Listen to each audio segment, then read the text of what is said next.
말씀은 구약성경 예레미야 17장 5절에서 8절 말씀까지 우리 교독하겠습니다.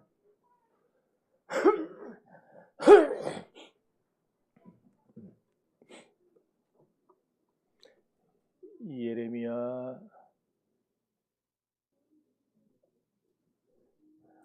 17장 5절에서 8절 말씀. 자, 교독하실 때에 들려오는 하나님의 음성 들으시기를 바랍니다.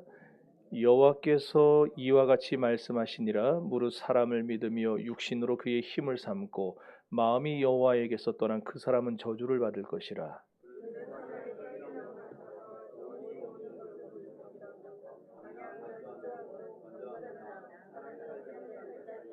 그러나 무릇 여호와를 의지하며 여호와를 의뢰하는 그 사람은 복을 받을 것이라.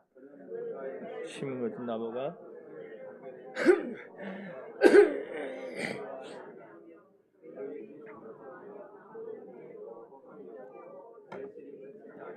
같으리라. 아멘. 오랜만입니다. 동물은 본능을 따라서 삽니다. 그래서 애초에 뭘 선택한다는 걸 얘는 모르죠. 그냥 자기 본능 시키는 대로 하는 거예요. 근데 사람은 그렇지 않죠. 사람은요, 하나님이 주신 이성과 사고를 통해서 매 순간 선택하며 살아갑니다. 그러므로 이 선택이라는 것은 사람만이 가지고 있는 특권인 동시에 또 아주 무거운 책임도 될 수 있어요. 사실 사람의 삶은 선택의 연속이라고 해도 과언이 아닙니다. 아침에 일어나서 저녁에 누울 때까지 수많은 선택을 하고 수많은 결정을 하면서 살아가게 되죠. 여러분, 사람이 일생을 통해서 정말 지금 수많은 결정을 하겠지만, 그러나 가장 큰, 가장 중요한 결정을 하는 게 세 가지 정도라 그래요.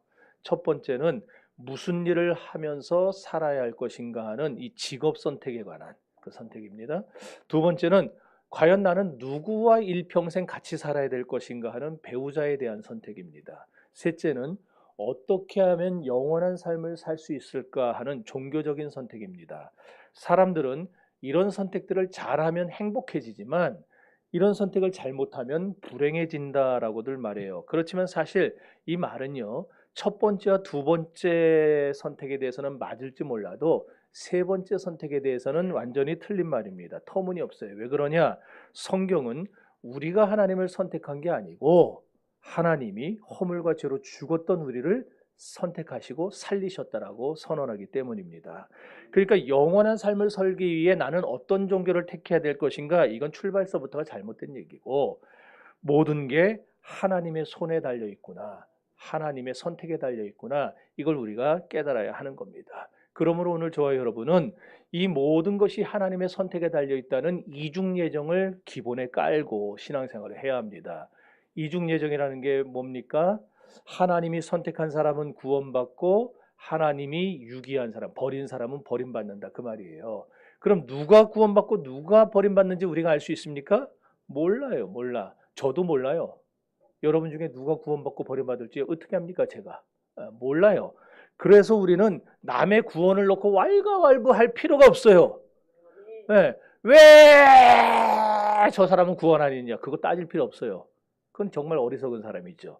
우리는 날 구원하신 하나님께 감사만 하면 됩니다. 네. 나도 저렇게 될 수 있었는데 하나님이 날 선택했다, 날 구원했다, 그걸 감사하고 기뻐하는 거. 그래서 옛날 청교도들의 책에 보면 이런 내용이 나와요. 여러분, 애들이 돌아다니는 거 아무 신경 안 써도 됩니다. 여기 와서 제 바지를 잡아 끌어도 저는 신경 안 쓸 거니까. 솔직히 말해서 우리 여기 계신 우리 권사님 세대들, 애들 한둘 키울 때, 그때는 지금보다 더 많았잖아요. 애들 막 바글바글 하고 막 여기서 시끄럽고 할 때, 그래도 다 은혜 받고 다 신앙생활 다 했어요. 신경 안 썼어요. 예. 그때는 물론 또 그런 목사님들이 있었죠. 애들은 가라고, 애들은 가라고. 쫙 뒤로 들어가, 방으로 들어가라고. 애들 가라 그러면 결과가 이거예요. 오늘날 지금 다 애들이 다 가버렸어요. 어디로? 교회를 안 와요. 교회를 안 와. 오세요. 그냥 여기 열기 올라와도 돼. 아무 신경 안 써도 돼요. 얘네들한테. 하고 싶은 대로 다 놔둬. 그냥 하라고. 그러니까 여러분도 쟤네들 신경 쓰지 마세요. 왔다 갔다 한다고 여기 옆에 온다고 해서 이러지 말고 이거 네 집 아들이야 이러지 말고. 자, 아까 청교도 얘기하다 말했죠. 청교도들의 책에 이런 내용이 나와요. 우리는 누가 구원을 받을지 누가 버림받을지 모른다. 다만 우리가 전도하고 기도하는 그 사람은 반드시 구원받을 줄로 믿는다. 여러분 얼마나 대단한 믿음입니까? 몰라요. 우리는 몰라. 그런데 내가 전도 대상자로 삼고 이 사람의 구원을 위해서 하나님 앞에 기도하기 시작하면 하나님은 반드시 그 사람을 구원하실 거야. 이런 믿음이 그들에게는 있었다는 거예요. 오늘 여러분들에게 그런 믿음이 있습니까? 있는데 왜 안 해요? 왜 안 믿는 부모에게 전도 안 하고 왜 안 믿는 안 나오고 있는 자식들 왜 안 끌고 나옵니까? 에? 정말 대단한 믿음이 대단한 믿음. 예레미야 선지자 당시에 이스라엘 사람들은요, 입으로는 하나님을 의지한다고 하면서 실제로는 사람을 의지했어요. 그들 중에 대표적인 게 누구냐면 애굽, 이집트, 그 강력한, 지금 재명이가 이집트를 지나오고 있어요 지금. 예. 그 사막에 피라미드 찍어서 보내왔더라고요. 뭐라고? 옆에서 다 보내. 좋겠어요 걔는. 돈도 안 내고 그런 것도 보고. 예. 강대국이었던 애굽을 의지한 제 사람이에요. 강대국이었던 애들. 그래서 하나님은 그런 백성들에게 경고하신 게 오늘 본문이에요. 5절과 6절을 한번 다시 읽어봅시다. 시작.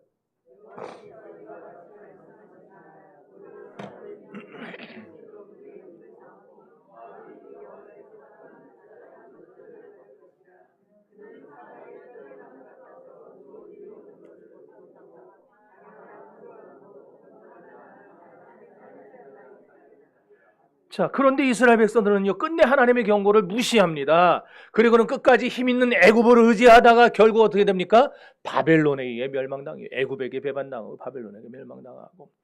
여러분, 바벨론의 침공은요, 하나님이 아닌 사람을 믿으며 살던 이스라엘 백성들에 대한 하나님의 징계였던 겁니다. 그렇다면 하나님이 그런 징계를 하신 이유가 도대체 뭐냐?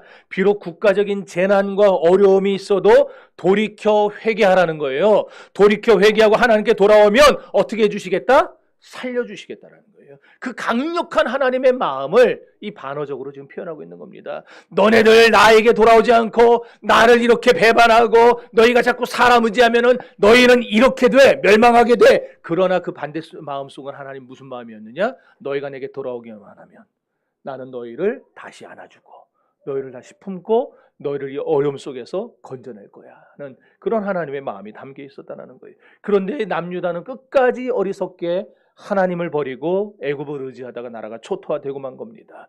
오늘 우리가 읽은 5절에 보면은요, 사람을 가리키는 단어가 3가지 나옵니다. 맨 먼저 사람이라는 말 나오죠. 무릇 사람을 믿으며 사람. 이 사람이란 말은 히브리어에 여러분 잘 아는 말입니다. 아담이에요. 아담의 뜻이 뭡니까? 흙이죠. 흙. 그러니까 여기 나온 첫 번째 말은 흙이란 말이에요. 두 번째 혈육이라는 말이 나와요. 육신으로 그랬죠. 육신, 혈육. 이거는 바사르라는 말이에요. 바사르. 이건 뭐냐면은 전능하신, 영생하시는 하나님과 대조되는 연약한 인간의 육체를 말할 때 이 육신을 써요. 마지막으로 또 사람이라는 말이 나옵니다. 여호와에게서 떠난 그 사람은 할 때 사람이 나와요. 이 사람은 게베르라고 해요. 게베르라는 말은 뭐냐? 강한 용사, 힘 있는 어떤 존재, 힘 있는 사람, 그런 거예요. 그러므로 5절을 다시 해석하면 이런 뜻이 됩니다. 마음이 하나님을 떠나서 보잘것없는 사람을 믿고 연약한 사람을 힘으로 삼는 자들은 아무리 용사하고 강한 자라고 하더라도 저주를 받을 것이다. 그 말이에요. 왜 그러냐? 사람은 아무리 힘세도 하나님과 비교할 수 없는 연약한 존재니까. 그 저주가 뭡니까? 6절에 보니까 사막의 떨기나무처럼 되는 거래요. 그게 저주예요. 사막의 떨기나무는 사막이나 광야에서 자라는 가시덤불을 말합니다. 우리나라에서 자라는 가시덤불은요, 그나마 요만한 잎이라도 있어요. 요만한 거. 그런데 사막의 가시덤불은 잎사귀 자체가 없어요. 죽은 것처럼 색깔도 검푸르스름하고 그냥 열매도 없어요. 그냥. 그리고 얘네들은 뭐 뿌리도 없어서 계속 바람 불면은 뒹굴뒹굴 굴러다녀요 여기저기. 예.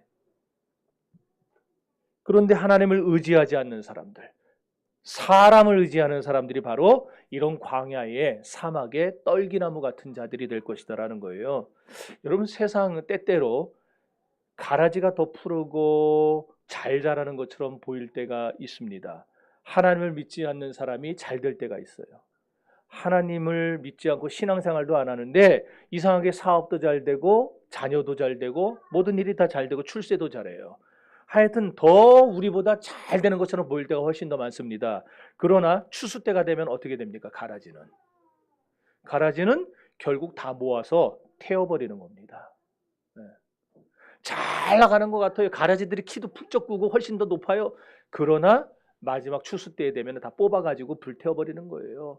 추수되기 전에 못 건드리죠. 그거 뽑다가 같이 뽑을까 봐 그냥 놔두시는 거예요. 놔두지만 추수 때는 반드시 뽑아서 던져버리는 겁니다. 마찬가지입니다. 하나님이 아니라 사람을 의지하는 자들은 마지막 날에 사막의 떨기나무처럼 다 불태워지게 될 것입니다. 그래서 시편 146편 3절에 보면 방백들을 의지하지 말며 도우림이 없는 인생도 의지하지 말지니 그 호흡이 끊어지면 흙으로 돌아갈지니라 그랬어요. 여러분, 또 시편 62편에서는 인생은 넘어지는 담과 흔들리는 울타리 같고 사람의 입김보다도 더 경하다 그랬어요. 흔들리는 울타리 기댈 수 있습니까? 지금 여기 우리 요 옆에 나가면 요 옆에 담, 화단 옆에 있는 담, 그 이렇게 금가 있어요. 거기 육중한 분이 한번 계속 기대해 보세요. 한 달 안에 넘어질 겁니다. 그거. 흔들리는 울타리에 기대면은 기댄 그 사람만 손해 보는 거예요. 기댄 그 사람만. 어저께인가 그저께 진짜 어리석은 여자 하나 있었죠. 40 넘어가지고 아니 여기 양정 집사님 또래일 거예요. 강아지를 데리고 해수욕장에 가가지고 봤어요? 물에 빠지면 강아지가 날 구해줄까? 그거 시험해 보겠다고 지금 장마 저기에서 바다가 막 이거 파도가 막 치는데 거길 뛰어들었대요. 강아지가 자기 구해줄 줄 알고. 강아지가 구해주긴 뭘 구해줘요? 결국 실종됐잖아요. 네. 네? 뭐냐고요? 바다에서 실종되면 죽는 거예요. 정말 어리석은 사람 아니에요? 네. 아유, 금 간 다음에 내가 기대면 넘어질까 안 넘어질까? 그거 당연히 그거 생각이 안 돼요. 기대면은 결국 넘어지게 돼 있어요. 사람의 입에서 나오는 입김, 이게 얼마나 금세 사라져갑니까? 오래 갑니까 이게? 겨울철에 한겨울이라 하더라도 거울에 대고 많이 해봤죠? 유리창에 대고 그런 다음에 여기다가 누구 하트 그리고 막 많이 해봤죠? 안 해봤나? 얼마나 오래 가요 그거? 조금 있으면 싹 사라져버렸어. 사람이 바로 그런 존재라는 거예요. 흔들리는 담 같고 사람의 입에서 나오는 입김 같은 존재가 사람이에요. 그래서 베드로가 뭐라고 합니까? 베드로전서 2장 24절에서 모든 육체는 풀과 같고 그 모든 영광이 풀의 꽃과 같다 그랬어요. 이렇게 약한 사람을 의지한 결과가 얼마나 허무하고 무서울지 생각해 보셨습니까? 여러분, 지금은 사람을 의지하는 게 나에게 도움될 것 같지만 사람을 의지한 그것 때문에 여러분이 땅을 칠 날이 오게 됩니다. 사람은 은혜를 베풀어 줄 대상이지 믿을 대상이 아닙니다. 여러분, 사람 믿지 마세요. 그러므로 우리 신자들은 사람이 아닌 하나님만 의지하며 살아가야 하는 것입니다.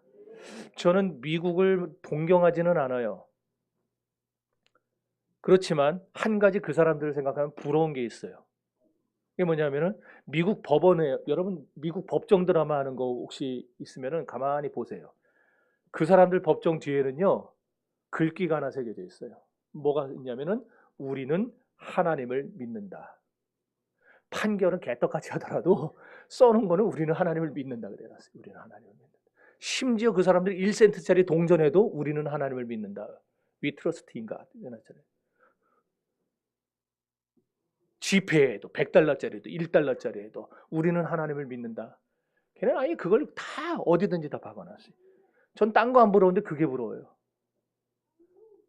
어디를 가든지 누구든지 우리는 하나님을 믿는다. 그 말을 해야 되니까. 여러분, 돈은 사용하는 거죠. 믿을 대상이 아닙니다. 그런데 오늘날 많은 사람들은 돈을 믿음의 대상으로 봐요.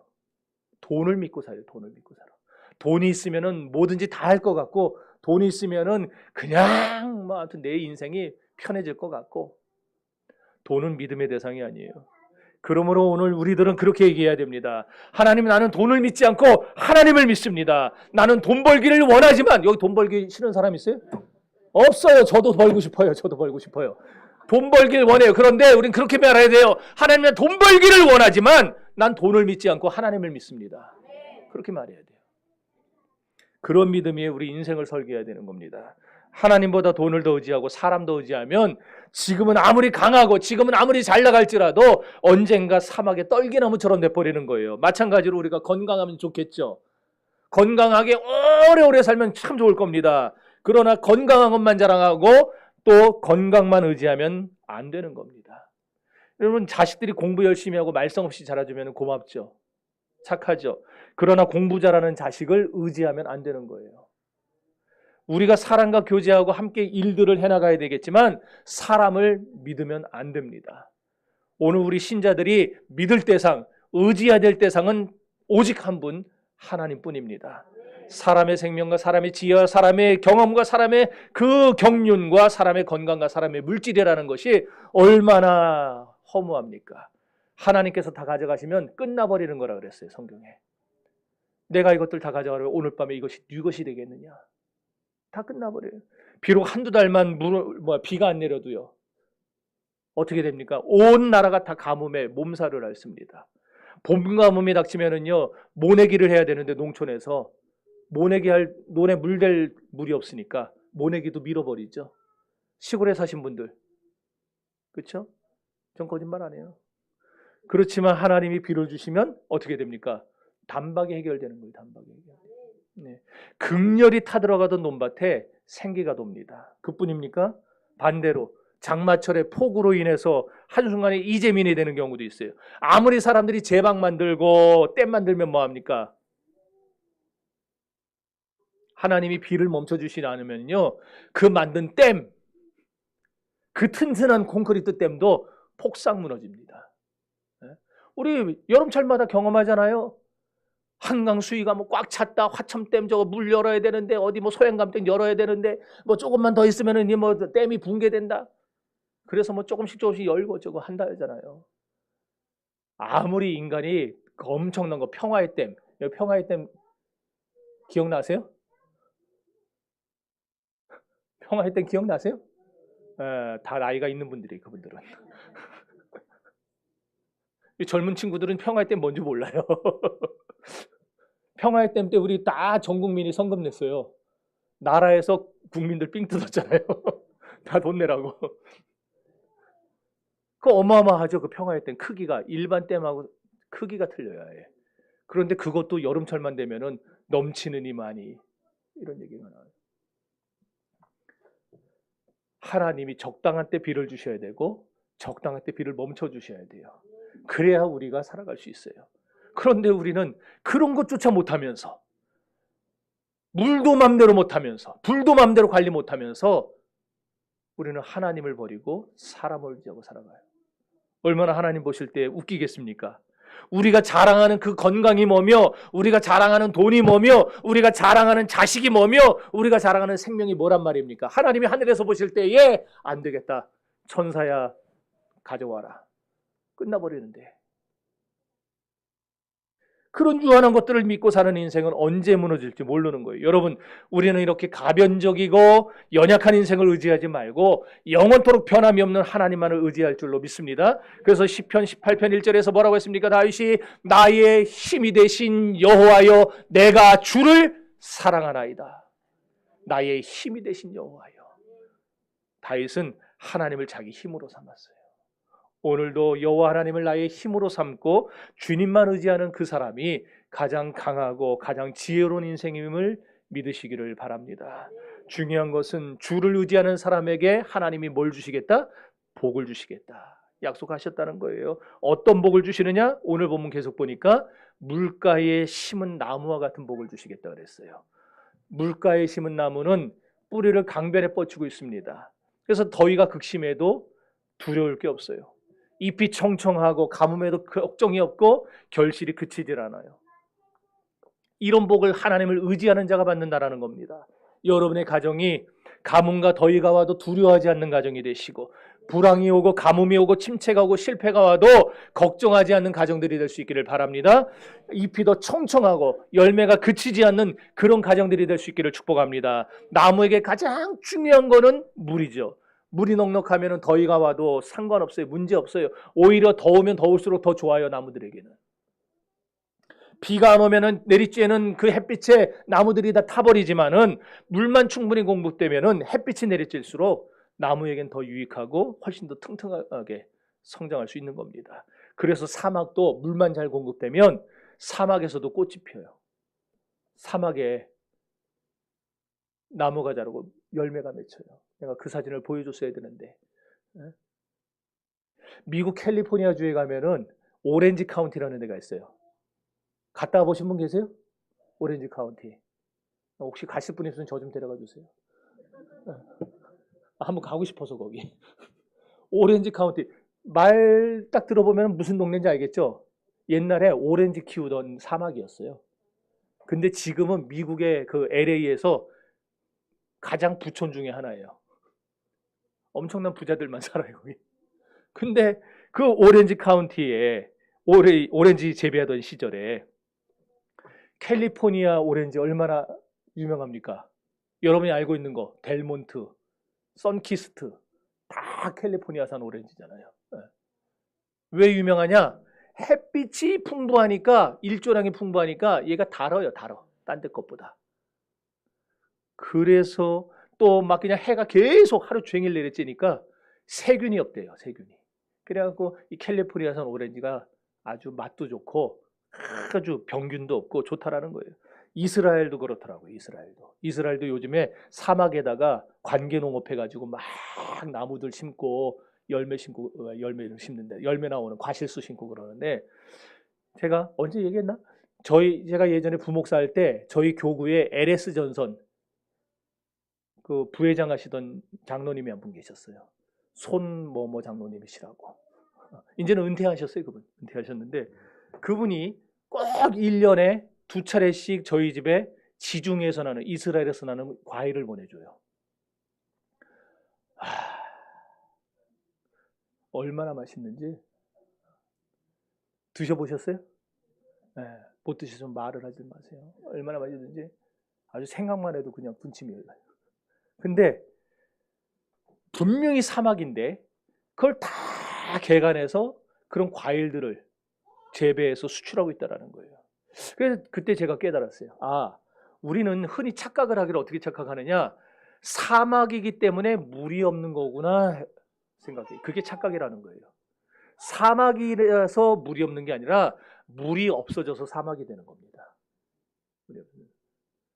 사막도 물만 충분하면 옥토로 바뀔 수 있고, 얼마든지 나무를 심을 수 있고, 얼마든지 열매를 따서 수출할 수 있는 거예요. 그걸 오늘날 현대 농업이 지금 보여주고 있잖아요. 물만 있으면 사막도 생명의 땅이 될 수 있는 것이고, 나무가 푸르게 자랄 수 있는 겁니다. 그런데 아무리 좋은 땅이라 할지라도, 아무리 좋은, 우리 장로님 항상 자랑하는 그 한평 땅, 그 한평 땅도 3년만 비 하나 보세요. 어떻게 되겠습니까? 그냥 사막화 돼버리는 거예요. 못 써먹어요. 못 써먹어. 마찬가지입니다. 우리 심령에 하늘로부터 내리는 은혜의 거룩한 생수가 끊어져 버리면 아무리 통뼈라도 안 돼요. 아무리 내가 왕년에 뭐 별별 채운다 하고 은혜 받았다는 사람도 안 돼요. 목사 필요 없어요. 하나님으로부터 오는 은혜의 생수가 끊어져 버리면은요, 용 빼는 재주 없습니다. 우리는 금세 황폐한 사막 돼 버리고 맙니다. 그래서 목사가 항상 먼저 성도들보다 더 말씀을 가까이 하고 더 기도해야 되는 것이고, 성도들도, 중직자들도 평신도들보다 먼저 앞서서 말씀 보고 기도해야 되는 거예요. 그래서 교회는 그런 사람들이 중직자가 돼야 되는 거예요. 은혜의 생수가 공급되지 못하면 우리의 인간성이 파괴되어 버립니다. 제가 은혜 못 받으면요, 뻔해요. 어떻게 될지. 놀기 좋아하죠. 전 정말 놀기 좋아하는 사람이라고 꼭 알아주세요. 예? 시간이 없어서 못 노는 것뿐이지 정말 전 놀고 싶은 사람이에요. 저는.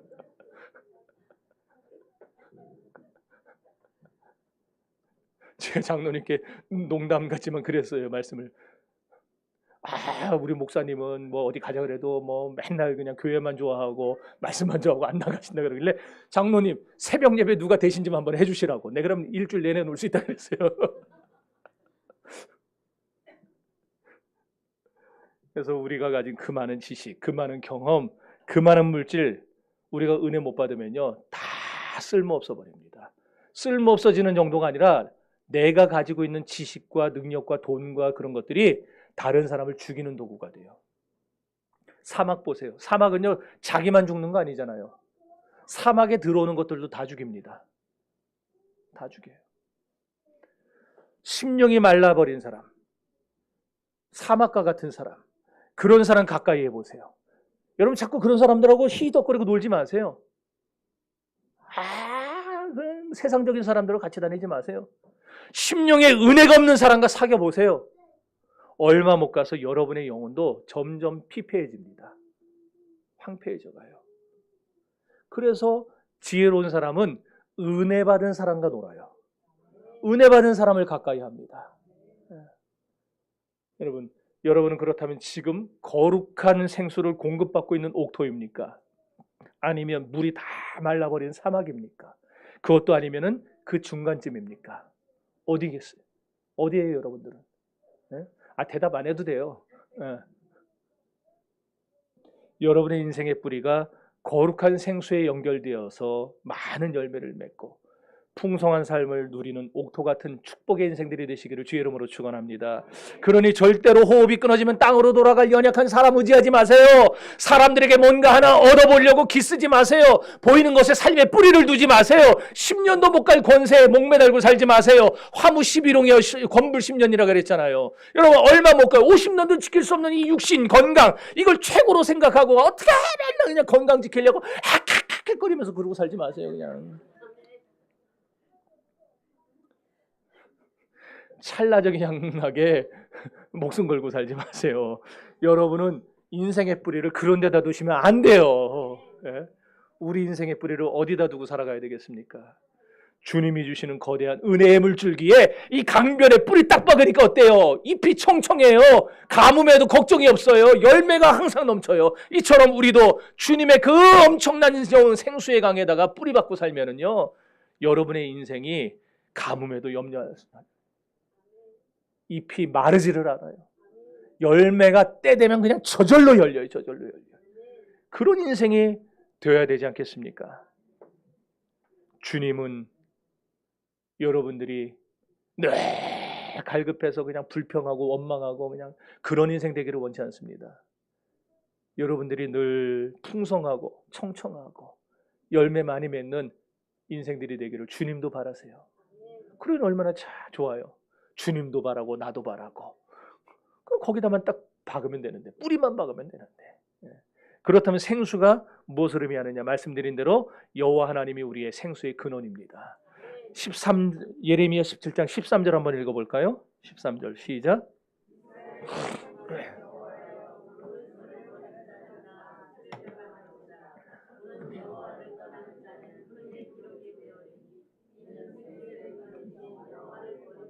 아멘. 내 인생의 뿌리를 하나님께 두고 믿음의 파이프를 연결시키면은요, 주님이 주시는 그 생수의 강물이 내 인생에 흘러 들어오게 되어 있어요. 그래서 사막 같은 인생, 여러분이 지금 컬컬하고 답답한 그 인생도 분명히 옥토로 변하게 되고 생명을 얻되 더 풍성히 얻게 되는 날이 오게 될 것입니다. 하나님 의지하고 내 인생의 뿌리를 하나님께 두는 것, 그 길만이 우리가 사는 길이요, 그 길만이 우리가 행복을 누리는 길이 되는 줄 믿습니다. 그렇다면 하나님께 내 인생의 뿌리를 둔다는 말이 어떤 의미인가? 뭐냐? 그게 물론 하나님을 의지한다는 말도 되는데 우리가 어떻게 하는 것이 그럼 하나님을 의지하는 거냐? 기도하는 게 하나님을 의지하는 거예요. 기도하는 게. 그러니까 여러분이 하나님을 의지하는 증거가 뭐냐? 여러분이 기도하는 사람이면은 하나님을 의지하는 사람이라는 거예요. 그러므로 기도함으로 하나님 의지를 증명하시기를 바랍니다. 내 손길과 내 기도를 늘 하나님 앞에다 두세요. 요즘에 우리 새벽 기도하면은요, 내가 통성기도 새벽에도 통성기도 시켜야죠. 네, 시키면은요, 처음에는 한 3년 전에는 통성기도 두 손 들고 통성기도 합시다 그러면 손 들지도 않았어요, 아무도. 근데 요즘에는요, 통성기도 합시다 그러면 다 손 들고 쥐어해요. 그러다가 물론 금방 내리시기도 하지만 두 손 들고 기도 팔 아프면 한 손만 하세요. 한 손만 들고 하다가 팔 아프면 또 반대 손 하시고 이러면은요 끝까지 손 들고 있을 수 있어요. 농담 아니고 여러분, 우리가 그렇게 하나님 앞에 기도할 때 하나님의 무한하신 능력과 자원과 생수가 우리 심령에 물밀듯이 밀려오게 될 것입니다. 그리고 여러분의 연약한 인생이 강건해질 것입니다. 우리의 무능한 인생이 유능해지게 될 것입니다. 우리의 의미 없는 인생이 가치 있는 인생으로 변하게 될 것입니다. 주님을 만나기 전에 우리 인생은요 가시덤불 같은 인생이었어요. 그러나 주님을 만나 생수를 공급받기만 하면 물가에 심긴 나무처럼 우리의 인생이 변화될 줄로 믿습니다. 우리는 기도를 통해 생수의 근원인 하나님께 뿌리를 받고 능력 있게 살 수 있어요. 그런데 이렇게 여호와 하나님이 생수의 근원이 되시는데 생수의 근원에서 흘러나온 것이 두 가지가 있어요. 첫째로 생수의 근원이 되시는 하나님에게서 뭐가 흘러나오느냐? 자막 안 나옵니다. 말씀이 흘러나와요. 말씀이 흘러나와요. 예수님이 니고데모와 대화하시면서 물과 성령으로 거듭나지 아니하면 천국에 들어갈 수 없다 그러셨어요. 여기서 물은 말씀을 말이야. 그러니까 우리가 말씀으로 거듭나야 돼. 말씀으로. 에스겔 47장에도 보면 성전 문지방에서 흘러나온 물이 동서남북 사방으로 흘러가서 그 물이 닿는 곳마다 어떻게 됩니까? 생물이 살아나고 강이 살고 바다가 살고 풍성한 열매를 맺었다 그랬어요. 여러분, 이것은 말씀이 들어가는 곳마다 무슨 일이 벌어진다는 겁니까? 생명 살리는 역사가 일어난다는 거예요. 그러니 여러분, 사람 살리는 건요 다른 거 갖고 안 돼요. 위로 갖고 안 돼요. 상담 갖고 안 돼요. 교회에서 상담해 줘봐야 안 돼요. 생명을 살리는 건 말씀 선포밖에 없어요. 하나님의 말씀이 들어가면 하나님이 죽어가는 영혼도 살릴 것이고 망을 나버린 그 심령도 하나님이 다시 소생하게 하실 것이고 주님이 살려내실 겁니다. 이것이 오늘 니고데모와의 대화 속에서 에스겔 47장에서 우리에게 보여주고 있는 증거잖아요. 그러니 여러분, 하나님의 말씀을 늘 여러분 심령에 새기고 사시기를 바라요. 생수의 근원에서 말씀이 흘러나와요. 우리 영혼이 삽니다. 하나님의 말씀이 들어가는 곳에 우리 역사가 일어나고 말씀 들어가는 곳에 죄인이 변하여 의인되고 마귀에게 사로잡힌 자가 하나님의 자녀로 변하게 되는 거예요. 말씀이 들어가는 곳마다 지옥 갈 사람이 천국 갈 사람으로 변화되는 겁니다. 그러니 여러분, 제가 그 성경 공부 그렇게 하고 나서 끝날 때에 꼭 하라고 부탁한 게 있었어요. 뭐라 그랬습니까? 성경 공부 끝나고 나면은 목장 성경 공부 끝나면 뭐 하라 그랬어요? 안 하니까 다 까먹었죠. 한 장씩 전도지 갖고 나가서 집에 갈 때 꼭 한 사람한테 주고 가라 그랬어요. 근데 제가 지금 보니까 안 하더라고요. 네, 처음엔 했는데. 그래서 오늘은 말고 다음 달부터 이 예배 끝나고 여기 있는 분들이 다 전도하러 나갈 겁니다. 저랑 누가 도망가는지 다 봐요, 내가 이제. 그래서 그러니까 뭐 오래 할 거 없어요. 한 장씩만 가지시고 나가면 돼요. 한 장씩만. 그리고 여러분 눈앞에 지나가는 그 사람에게 딴 말 하지도 마세요. 예수 믿고 구원받으세요. 한마디만 하세요. 그 사람이 이걸 꾸겨가지고 버리든지 에이씨 이러든지 신경 쓰지 말고 한 사람에게만 전하세요. 하나님이 그 복음에 여러분이 전한 그 한마디 말 속에 주님이 생명력을 불어넣으시면 죽어가는 영혼이 살아나게 될 겁니다.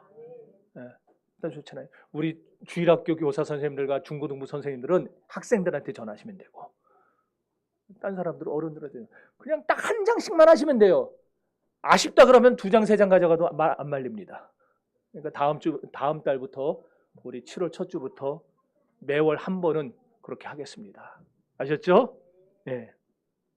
말씀이 들어가야 사막 같은 인생이 물된 동산처럼 변하는 놀라운 역사가 일어나는 거예요. 어거스틴, 초대교회의 위대한 교부 아닙니까? 근데 이 어거스틴이 젊은 시절 방탕한 생활을 했어요.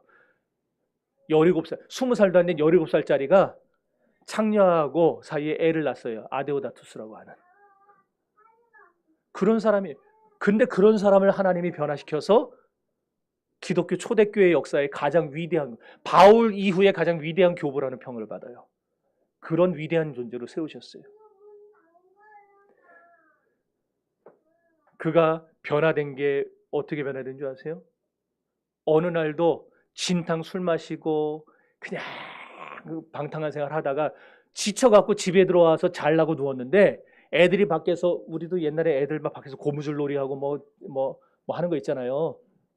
구슬치기 하고. 그럼 시끄러웠죠? 애들이 조용히 놀아요? 떠들지. 그 떠드는데 걔네들이 뭘 갖고 떠들었냐면은, 참 놀아도 그렇게 놀아야 되는데 성경 구절을 암송하면서 떠들고 놀았어요. 펴서 읽으라. 펴서 읽으라. 단순히 그거예요.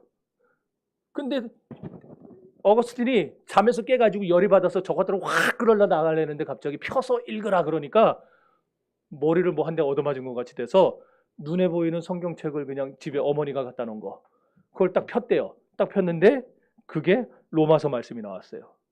밤이 깊고 낮이 가까웠으니 그러므로 어두움의 옷을 벗고 빛의 갑옷을 입으라. 어거스틴이 그 한 말씀에 깨져서 그가 회심하여 돌아오게 됩니다. 그래서 기독교, 그 초대교회, 그 엄청난 만이교와 뭐 수많은 그런 이단들과 우상들 사이에서 막 지리멸렬해가고 죽어가던 기독교를 어거스틴이 변호하고 그 기독교를 살려내는 역할을 하게 됐어요. 친구와 함께 도박장과 술집을 전전하던 클리브랜드라고 하는 청년이 있었어요. 그에게 죄의 삭은 사망이라는 말씀이 들어갔습니다. 그랬더니 어느 날 친구와 여전히 술집으로 가다가 그 말이 자꾸 생각이 나는 거예요. 죄의 삭은 사망이다. 죄의 삭은 사망이다. 그래서 친구에게 나는 안 갈게. 그걸 돌아가세요. 돌아가는 길에 어느 교회에 문이 열려있기에 들어가서 거기서 하나님께 기도합니다. 수십 년의 세월이 흘렀어요. 미국의 제22대 대통령으로 찬란하게 등장한 사람. 그가 바로 그 수십 년 전에 술집으로 향하다가 죄의 삭은 사망이라는 말씀이 생각나서 교회로 들어갔던 클리브랜드 그 청년이었어요. 미국의 제22대 대통령입니다. 여러분, 하나님께로부터 들려오는 말씀이 우리를 살리는 겁니다. 황폐한 영혼 속에 말씀이 들어갈 때 개인이 바뀌고 가정이 바뀌고 민족이 바뀌는 놀라운 역사가 일어납니다. 그러니 지식 공급받으려고 애쓰는 것 이상으로 말씀 공급받기를 위해서 힘쓰시기를 바랍니다. 세상 공부도 해야 되겠지만 하나님 말씀도 공부하시기를 바랍니다. 말씀의 생수를 날마다 공급받으세요. 그럴 때 여러분의 인생은 놀랍도록 변화될 겁니다. 두 번째로 생수의 근원 되시는 하나님에게서 뭐가 흘러나오느냐? 성령이 흘러나옵니다. 요한복음 7장 37절 이하에 보면 이렇게 예수님 말씀합니다. 명절 끝날, 다 같이 읽어봅시다.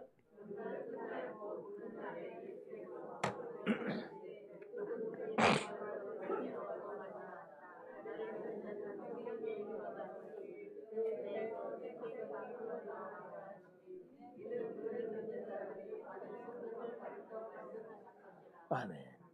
주님께로부터는 성령이 흘러나와요. 주님은 또 말세에 요엘서에 보면은 남종과 여종에게 성령의 단비를 부어주시리라 약속했습니다. 그러면서 여러분들 잘 아는 찬양도 있죠? 아비들은 꿈을 꾸고 청년들은 환상을 보고 뭐죠? 맞죠? 네. 여러분, 성령의 생수가 없으면은요, 교회도 개인도 그 시대 전체가 사막화되어 버립니다. 오늘날 우리 시대가 점점 사막화되어 가고 있어요. 수요 예배, 금요 예배만 되면은요, 안 그랬는데 지금 한두 달 사이에 수요일 날, 금요일 날만 신고를 해가지고 꼭 예배 드리는 중에 딱지를 다 끊어요. 사막화돼서 그래요. 사막화돼서. 사막화된 원인이 어디 있겠습니까? 우리한테 있는 거예요. 우리 교회가 말씀을 공급받지 못하고 은혜 공급받지 못하니까 이 주변 사람들이 그냥 막 강팍해지는 거예요.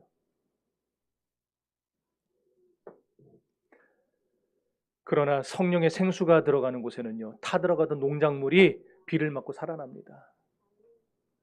2층에 그 애들 방에 화분 하나 놔뒀죠. 사랑초라고. 사랑초는요 아침만 되면은 쫙 다 핍니다. 이러고 그 하트같이 생긴 잎을 다 펴요. 그리고 저녁 오후 5시만 되면 쏙 또 요래요. 다음날 되면 또 펴요. 근데 다음날 됐는데도 안 펴요. 왜 안 필까요? 물이 없어서 안 피는 거예요. 물이 없어서. 근데 얘네들 웃기는 게 아유 뭐 내일 주지 하고 하루 더 안 하죠? 그러면 얘네들이요 다 이렇게 말라갖고 실처럼 변해버려요. 다. 물이 들어가야 되는데 안 들어가면 그렇게 됩니다. 오늘 저와 여러분도 그런 우리 심령에 성령의 생수가 날마다 들어와야 될 줄 믿습니다. 예수님은 주님을 믿는 자에게 성령을 주시겠다고 했어요. 그러니 오늘 날마다 이 주님 붙잡고 성령의 생수를 공급받아서 여러분의 영혼도 살고 육신도 사는 그런 가정들이 되시기를 주의 이름으로 축원합니다. 그러므로 생수가 떨어지는 일이 없도록 늘 자기 자신을 돌아보세요. 생수가 있을 때 우리가 옥토가 되는 거지 생수 떨어지면 우리도 사막입니다. 우리에게서 가장 중요하고 긴급한 건 환경이 아니에요. 경제도 아니고 건강 문제도 아니고 자녀 문제도 아닙니다. 그런 것들은 생수만 내 안에 있으면 다 해결될 것들입니다. 내 인생에서 이것 없으면 정말 안 돼. 가장 중요한 거야. 가장 긴급한 거야. 그건 바로 생수가 내 안에 있느냐 없느냐입니다. 여러분 그러니 오늘 그리고 내일 매일매일 하루를 시작할 때마다 생각해 보세요. 나에게 오늘 말씀의 생수가 들어갔는가? 그 생수가 들어가면은 여러분의 인생의 꽃은 활짝 피게 될 것입니다. 그러나 그 말씀의 생수가 들어가지 못하면은 여러분의 인생의 꽃은 시들게 되고 나중에 말라 비틀어지게 되는 것입니다. 여러분 하나님과의 관계가 끊어지고 있진 않은지 멀어지고 있진 않은지 시간 체크해 보시기를 바라요. 주변적인 것들 추구하지 말고 내 영혼에 성령의 생수가 넘치기를 구하시기를 바랍니다. 그래서 사막의 떨기나무처럼 저주받아서 바짝 말라가는 인생 되지 마시고 하나님 의지하여 성령 충만 받으시고 물가에 심긴 나무처럼 풍성한 삶을 살아갈 수 있기를 바랍니다. 여러분 북이스라엘 역사를 보면요. 북이스라엘이 망할 때 가장 가깝게 지냈던 나라가 아수르였어요. 그러니까 하나님이 이 아수르를 통해서 북이스라엘을 멸망시켜 버립니다. 남유다가 망할 때도 아까 애굽하고 가장 친했다 그랬죠. 애굽하고 가장 가까우니까 하나님이 애굽에게 배신당하게 하세요. 그리고 바벨론에게 망하도록 하나님이 다 역사해 버립니다. 이처럼 하나님 멀리하고 세상과 가까워지면은요, 세상을 의지하면은요, 하나님은 그 북이스라엘도 남유다도 망하게 한 것처럼 우리의 인생도 망하게 되는 거예요. 여러분 아시다시피 다윗이 어땠습니까? 세상 강대국을 의지하지 않았어요. 그 주변에 수많은 강대국이 있었지만 다윗은 오로지 하나님만 바라보며 의지했습니다. 그러니까 약소국 다윗의 나라가 전 세계를 호령하는 강대국이 되지 않았습니까? 하지만 하나님을 버리고 세상 의지하니까 그 강력했던 이스라엘이 불과 100년도 가기 전에 100년이면 무슨 100년이야 50년도 지나가기 전에 그 나라가 다 비참해지고 나라가 둘로 쪼개지고 나중엔 나라가 망해서 비참한 노예 신세가 되고 말지 않았습니까? 여러분 우리는 어떻습니까? 하나님과 멀어지면서 사람과 가까워지기를 힘쓰고 있지는 않습니까? 눈에 보이는 힘 있는 것들과 가까워지려고 하고 있지는 않습니까? 그 순간이 내게서 가장 위험한 순간이에요. 내가 사람과 가까워지려고 할 때에, 내가 세상과 가까워지려고 할 때에 그게 바로 내가 죽는 시간입니다. 내 생명이 죽어가는 것을 알리기 위해 하나님이 이렇게 모래시계 거꾸로 돌려놓는 그 시간이에요. 여러분 하나님과 가까워져야 됩니다. 또 하나 우리가 여기서 살펴봐야 될 것은 사막에 있는 나무는 떨기나무라고 가르쳐 주셨는데 물가에 심긴 나무는 나무 이름을 안 가르쳐 주셨어요.